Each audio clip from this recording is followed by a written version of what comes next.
نحمده ونصلي على رسوله الكريم أما بعد فأعوذ بالله من الشيطان الرجيم بسم الله الرحمن الرحيم رب اشرح لي صدري ويسر لي أمري واحلل عقدة من لساني يفقهوا قولي إنا أنزلناه في ليلة القدر وما أدراك ما ليلة القدر ليلة القدر خير من 1000 شهر تنزل الملائكة والروح فيها بإذن ربهم من كل أمر سلام هي حتی مطلع الفجر۔ شروع کرتی ہوں اللہ کے نام سے جو بے انتہا مہربان نہایت رحم فرمانے والا ہے۔ ہم نے اس قرآن کو شب قدر میں نازل کیا ہے، اور تم کیا جانو کہ شب قدر کیا ہے؟ شب قدر 1000 مہینوں سے زیادہ بہتر ہے۔ فرشتے اور روح اس میں اپنے رب کے اذن سے ہر حکم لے کر اترتے ہیں۔ وہ رات سراسر سلامتی ہے طلوع فجر تک۔ اللہ کا شکر ہے، اللہ کا احسان ہے جس نے ہمیں مسلمان بنایا۔ اس کا احسان ہم پر کہ اس نے ہمیں ایمان جیسی نعمت، ایمان جیسی دولت عطا فرمائی۔ اس کا احسان ہے ہم پر کہ اس نے ہمیں اپنے دین کی سمجھ عطا فرمائی۔ اس کا احسان ہے ہم پر کہ اس نے حضور اکرم صلی اللہ علیہ وسلم کو ہمارے لیے سراپا ہدایت بنا کر بھیجا۔ ہمارے پاس ایک ایسی کتاب بھیجی جو قیامت تک انسانوں کی رہنمائی کرتی رہے گی۔ اس کتاب کا ملنا دنیا کی سب سے عظیم نعمت ہے۔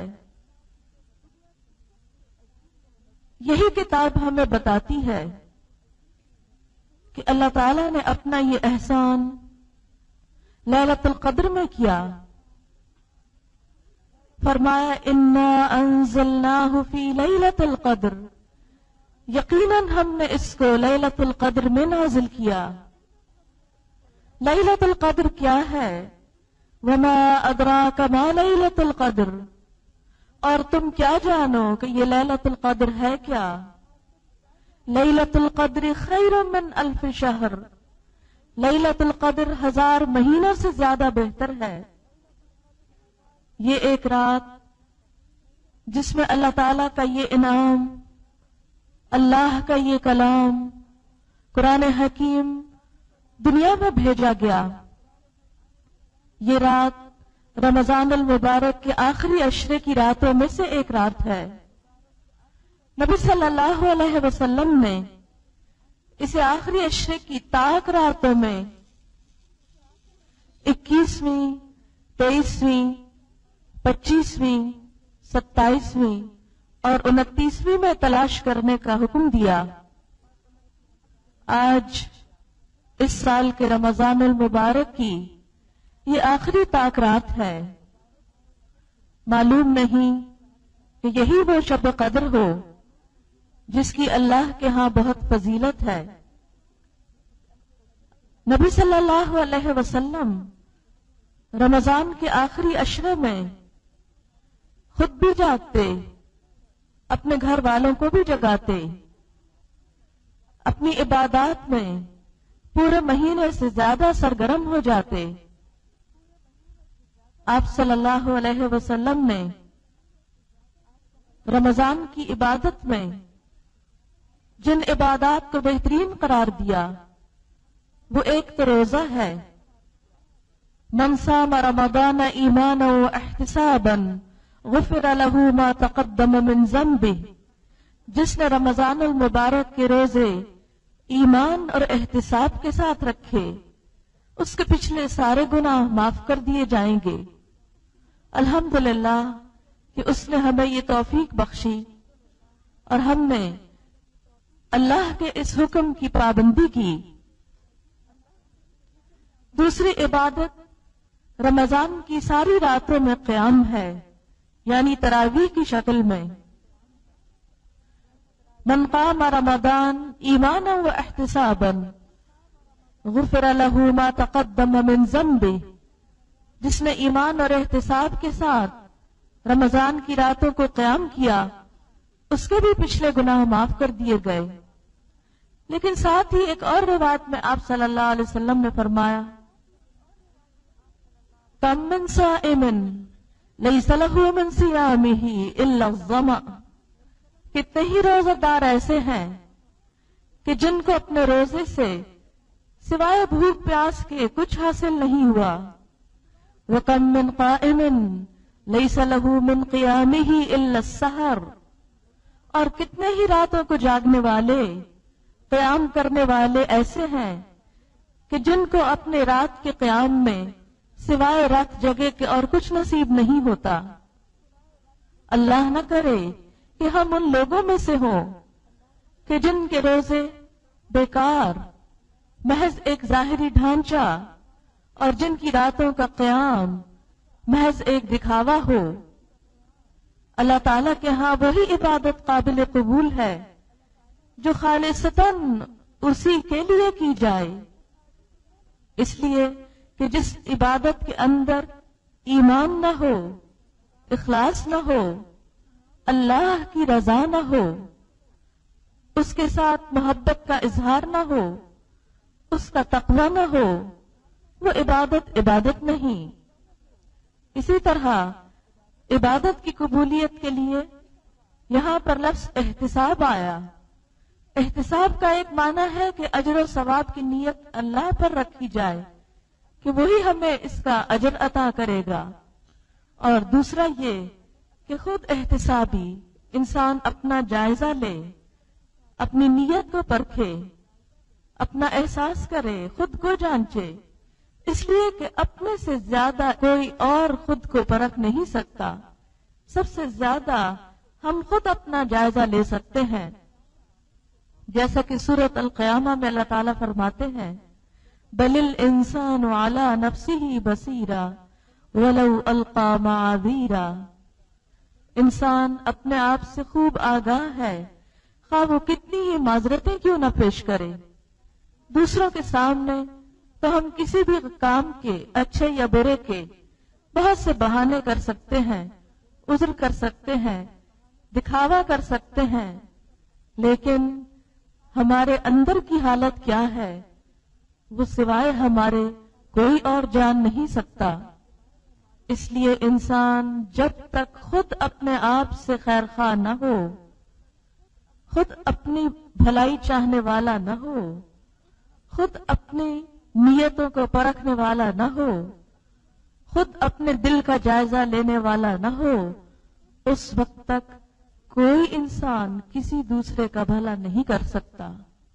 ساری دنیا مل کر بھی ہمارے ایمان کو فائدہ نہیں پہنچا سکتی، ہماری نیت کو درست نہیں کر سکتی، ہمیں اللہ تعالیٰ کا قرب اور تقوی کا احساس نہیں دے سکتی، جب تک یہ تڑپ، جب تک یہ احساس ہمارے اپنے اندر سے نہ جاگے۔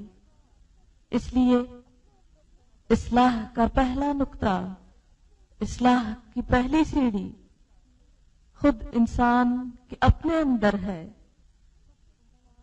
لہذا رمضان المبارک کی تیسری چیز جس پر بخشش کا وعدہ ہے وہ لیلۃ القدر کا قیام ہے۔ من قام لیلۃ القدر ایمانا و احتسابا غفر له ما تقدم من ذنبه، کہ جس نے لیلۃ القدر میں ایمان اور احتساب کے ساتھ قیام کیا اس کے بھی پچھلے گناہ معاف کر دیے گئے۔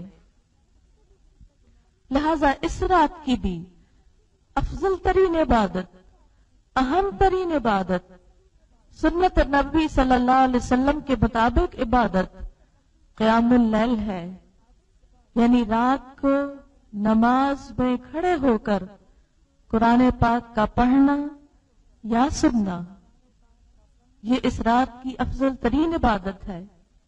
اسی لیے آج کا پروگرام قیام اللیل سے شروع کیا گیا ہے۔ بات یہ ہے کہ ہم میں سے ہر شخص اس قابل نہیں ہوتا کہ وہ قرآن کا ایک بڑا حصہ زبانی یاد کر سکے، لہذا یہ سہولت کہ رات کے وقت عورتوں کو گھروں سے نکال کر ایک جگہ جمع کرنا اس وجہ سے ہے تاکہ ان لوگوں کے ساتھ قرآن پاک پڑھا جا سکے، سنا جا سکے، نماز ادا کی جا سکے، جنہیں اللہ تعالیٰ نے یہ سعادت بخشی ہے۔ اور پھر انفرادی طور پر عبادت کرنے سے بسا اوقات انسان کے اندر سستی آ جاتی ہے۔ جب انسان دوسروں کے ساتھ مل کر ایک کام کرتا ہے تو دوسروں کو دیکھ کر انسان نیکی پر ثابت قدمی اختیار کرتا ہے کہ اگر دوسرے جاگ رہے ہیں تو میں بھی جاگ سکتا ہوں، اگر دوسرے کھڑے ہو کر عبادت کر رہے ہیں تو میں بھی کر سکتا ہوں، یا دوسرے دعائیں مانگ رہے ہیں تو میں بھی یہ مانگ سکتا ہوں، میں آخر دوسروں سے پیچھے کیوں رہوں۔ اس لیے الحمدللہ اس رات کی عبادت کا ایک حصہ آپ نے مکمل کیا۔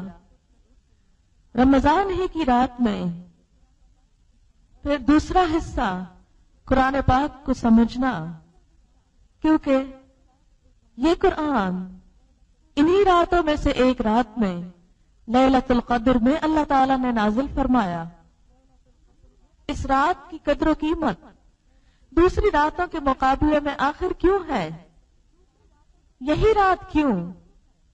سال میں بے شمار راتیں ہیں، کئی سو راتیں ہیں، ان کے اندر جاگنا یا ان کی عبادت اتنی اہم کیوں نہیں؟ اور ان راتوں کی عبادت اتنی اہم کیوں ہے؟ اس لیے کہ اس رات کو اللہ تعالیٰ نے فضیلت بخشی، اس کی قدر اور اس کی اہمیت خود بتائی۔ اِنَّا أَنزَلْنَاهُ فِي لَيْلَةِ الْقَدْرِ، قدر کا معنی قدر و قیمت بھی ہے۔ اس رات کی قدر و قیمت یعنی قدر و قیمت والی رات کیوں ہے کہ اس رات میں اللہ تعالیٰ نے قرآن پاک اتارا ہے۔ تو جس رات میں قرآن پاک اتارا گیا اس رات کو قرآن پاک کی وجہ سے یہ اہمیت حاصل ہوئی، اس کی یہ فضیلت کہ لیلۃ القدر خیر من الف شہر، لیلۃ القدر 1000 مہینوں سے بڑھ کر بہترین رات ہے۔ اس کی بنیادی وجہ یہی ہے کہ اس رات میں قرآن پاک نازل کیا گیا۔ قرآن پاک اللہ تعالیٰ کا ایک احسان ہے ہم پر، لہذا اس احسان کو محسوس کرنا، اس احسان کو احسان سمجھنا آخر کس طرح ہو سکتا ہے؟ اسی وقت جب ہم اس کتاب کا حق ادا کریں۔ اس کتاب کا حق کیا ہے؟ نمبر 1 کہ اس کو صحیح طور پر پڑھنا آئے، جس طرح یہ اتری ہے اسی طرح اس کو پڑھا جائے۔ نمبر 2 اس کو سمجھا جائے، اس پر غور و فکر کیا جائے۔ نبی اکرم صلی اللہ علیہ وسلم کی اپنی زبان عربی تھی، صحابہ کرام بھی عربی سے خوب واقف تھے، لہذا ان کو ترجموں کی اور تفسیروں کی بہت زیادہ ضرورت نہیں پڑتی تھی، کیونکہ عملی تفسیر نبی اکرم صلی اللہ علیہ وسلم کی شکل میں ان کے درمیان موجود تھی۔ قرآن کی عبارت کو ڈائریکٹلی سمجھتے تھے، لہذا جب ان کے ہاں قرات ہوتی تو ان کے اندر خود بخود خشوع آتا، ایک ایک آیت پر وہ رویا کرتے تھے۔ آج ہماری آنکھوں میں کوئی آنسو نہیں ہوتا، ہمارے دل نرم نہیں ہوتے، اس لیے کہ قرآن ہمارے دلوں میں نہیں اترتا، ہم اس کا معنی نہیں سمجھتے۔ نبی صلی اللہ علیہ وسلم کی قرات کا طریقہ یہ تھا کہ جہاں عذاب کی آیتیں آتی وہاں رک کر آپ عذاب سے پناہ مانگا کرتے تھے، جہاں اللہ تعالیٰ کی صفات کا ذکر آتا وہاں اللہ تعالیٰ کی تسبیح بیان کرتے، اور جہاں جنت کا ذکر آتا وہاں اللہ تعالیٰ سے اس کا فضل اور جنت مانگتے۔ لیکن آج ہمارے اندر یہ کیفیت کیوں نہیں ہوتی؟ قرآن سنتے وقت بھی ہماری نگاہیں ادھر ادھر کیوں اٹھتی ہیں؟ ہمارے دل اس کی طرف متوجہ کیوں نہیں ہوتے؟ اس کی بنیادی وجہ یہی ہے کہ ہم نہیں سمجھتے کہ یہ قرآن کیا بتا رہا ہے، کیا کہہ رہا ہے، اس کے اندر ہمارے لیے کیا حکم ہے، یہ ہمیں کس بات کی خبر دے رہا ہے، اس میں کیا خوشخبری آ رہی ہے، کس بات پر ڈراوا آ رہا ہے، ہمیں کیا کرنا چاہیے، کس بات سے رکنا چاہیے۔ اور پھر دوسری بات یہ کہ جب سمجھ آئے بھی تو ہم لوگوں کو بار بار یاد دہانی کی ضرورت رہتی ہے۔ اس لیے اس رات کے اندر قرآن پاک کا تھوڑا سا حصہ سمجھ لینا یہ بھی ایک بابرکت عبادت ہے۔ ایک روایت میں آتا ہے کہ رات کے ایک حصے میں دین کا تھوڑا سا علم حاصل کرنا ساری رات کے قیام سے افضل ہے۔ یعنی اگر کوئی شخص ساری رات نوافل میں کھڑا رہتا ہے اور دوسری طرف دین کا کچھ حصہ سیکھتا ہے تو دین کا کچھ حصہ سیکھنا ان نوافل سے بھی زیادہ بڑھ جاتا ہے۔ اس لیے اسی سنت پر عمل کرتے ہوئے تھوڑا سا حصہ ہم قرآن پاک کو سمجھنے میں بھی اپنے وقت کا استعمال کریں گے۔ تیسری چیز اس رات کی عبادت دعا ہے، اس لیے کہ اس رات میں فرشتے اترتے ہیں، جبریل امین اترتے ہیں، تنزل الملائکۃ والروح فیہا بإذن ربہم من کل امر، ہر حکم لے کر اترتے ہیں۔ اس کو لیلۃ القدر اس لیے بھی کہا جاتا ہے کہ قدر کا معنی تقدیر ہے، تقدیر کی رات، فیصلوں کی رات۔ آئندہ سال انسان کے ساتھ کیا ہونے والا ہے، کون دنیا سے جانے والا ہے، کس کو کتنا رزق ملنے والا ہے، اس رات میں یہ فیصلے اللہ تعالیٰ فرشتوں کے سپرد کرتے ہیں۔ لہذا جب ہمارے بارے میں کوئی فیصلہ ہو رہا ہو اور ہم عبادت کی حالت میں ہوں، دعا کی حالت میں ہوں، تو اچھے انجام کی توقع کی جا سکتی ہے۔ معلوم نہیں اگلا رمضان ہماری زندگی میں آتا ہے یا نہیں، پھر سے یہ عبادتیں اور راتیں نصیب ہوتی ہیں کہ نہیں۔ کسی کو اپنی صحت، اپنے وقت، اپنی عمر کے بارے میں کوئی بھی گارنٹی نہیں۔ لہذا اس رات کو کثرت سے دعائیں مانگنی چاہیے۔ قدر کا ایک معنی تنگی بھی ہے۔ حدیث میں آتا ہے کہ اس رات آسمان سے اتنے فرشتے اترتے ہیں کہ ان کی کثرت کی وجہ سے زمین پر ایک چپے برابر جگہ بھی خالی نہیں رہتی۔ معلوم نہیں کہ اگر وہ رات آج کی رات ہو اور فرشتوں کا نزول ہو رہا ہو اور ہم اللہ تعالی کے حضور یا قیام کی حالت میں ہوں یا دین سمجھنے سیکھنے کی حالت میں ہوں یا دعائیں مانگنے کی حالت میں ہوں، تو یہ تینوں چیزیں ہمارے حق میں بہتر ہوں۔ حقیقت یہ ہے کہ انسان اپنے رب کا محتاج ہے، جیسا کہ اللہ سبحانہ وتعالیٰ فرماتے ہیں یا ایھا الناس انتم الفقراء الی اللہ، اے لوگو تم سب اللہ کے محتاج ہو۔ بندہ ہونے کی حیثیت میں ہم سب محتاج ہیں، ہم سب ضرورت مند ہیں۔